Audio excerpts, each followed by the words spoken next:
So I'm going to play a little game, and I've got the former governor and AG here who as referee to make sure that we play the game honestly, okay? Let's do it. I'm going to make you the Federal Reserve. This is the central bank to the United States of America.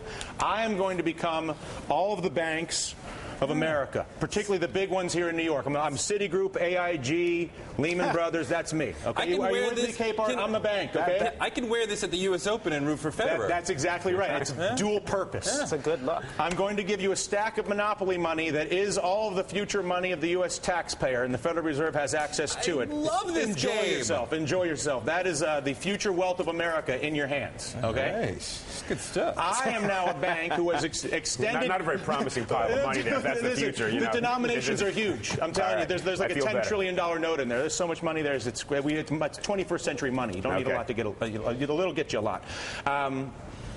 Last fall, when the system froze up, the banking system froze up, the problem was, Eliot, what? Tell us what the problem was last fall. The problem was there's this unbelievable debt that supposedly had as collateral all these credit default swaps and a housing market that had been valued at 100x. We woke up to realize it was valued at X. Right. And so suddenly there was nothing behind all of this debt, and the banks were essentially insolvent and bankrupt. So the banks lent all this money to pump up all these houses. In lending the money, they make billions for themselves.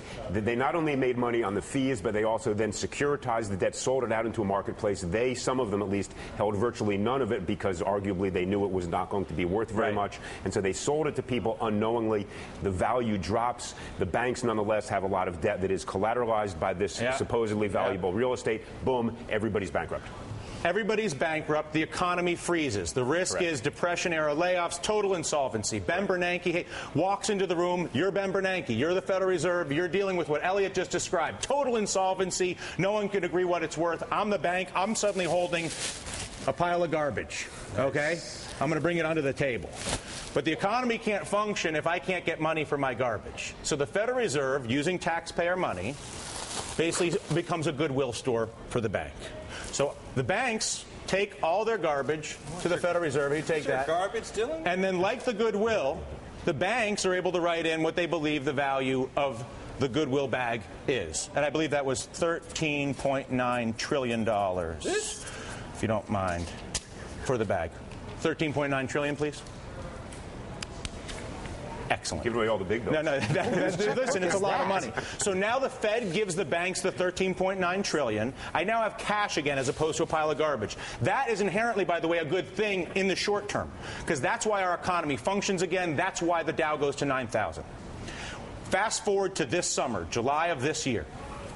We now want to know what's in this garbage bag, because this garbage bag represents the risk of the future of this country. If this is worth 13, no, don't tell anybody. The Fed doesn't want anybody to know. That's not a secret. The referee know? No. He wants to know. I want to know. Why do you want to know what's in this bag? Why is it so important to America? I want to know if there's anything in there that is worth the money you've been given. And I want to know what you knew it was worth, and when you knew what it was worth. If it was zero, why were you doing what you were doing? We asked the chairman of the Federal Reserve, or not we, Congress has asked the chairman of the Federal Reserve to tell us what's in the bag. What did you give the $13.9 trillion for? Ron Paul, who's basically never had a real momentum for a real piece of legislation in Washington, D.C., because he's an outsider and seen as a fringe player, suddenly has hundreds of signatures inside of the Congress to try to find out what's inside of this bag. Ben Bernanke, when asked what's inside of this bag and why he doesn't want to say what's inside of this bag, said the following. He said, if I disclosed more information about what's inside of what the banks gave to the Fed, it would inhibit discussion. If I disclosed what's inside the bag, it would inhibit the provision of information. Let me repeat that. Providing information about what's inside the bag of goodwill from the banks, which is all those bad debts that was given to the Fed, would inhibit the provision of information. And it would implicitly, he says, provide the sense that Congress was second-guessing or trying to override the Fed. I want you to think about Congress's relationship with the CIA and the back and forth there. And the CIA says, this is secrets. We don't get out of our house. Federal Reserve saying the same thing. But the problem is the Federal Reserve just extended $14 trillion of our money, our children's money, America's future, our national security, and now they don't want to talk about what's in the bag, and they did it because the banks created a garbage bag full of bad debts. Hey, Does that make sense, Jonathan? Yeah, but I'm confused by one thing. Please. Isn't the difference between the Fed and the CIA is that the Fed is quasi-independent of Congress and the White House? Absolutely. Wouldn't that be trampling on their autonomy? Whereas with the CIA, it's tell them why there's an exception. Jonathan, let me tell you something. You're right. The Fed has benefited over the decades from the notion that it is quasi-autonomous. It is supposed to be independent. Let me tell you a dirty secret. The Fed has done an absolutely disastrous job since Paul Volcker left. A disastrous. Sorry, Toure. I hate to break it to you.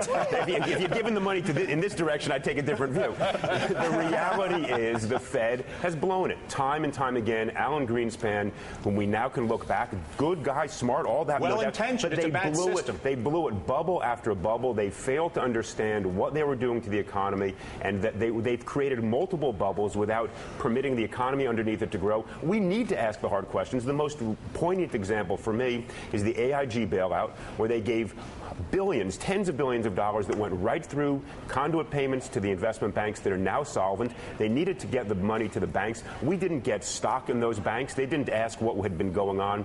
This begs and cries out for a hard, tough examination. The Fed was quasi-autonomous from the public, but it was run by the banks.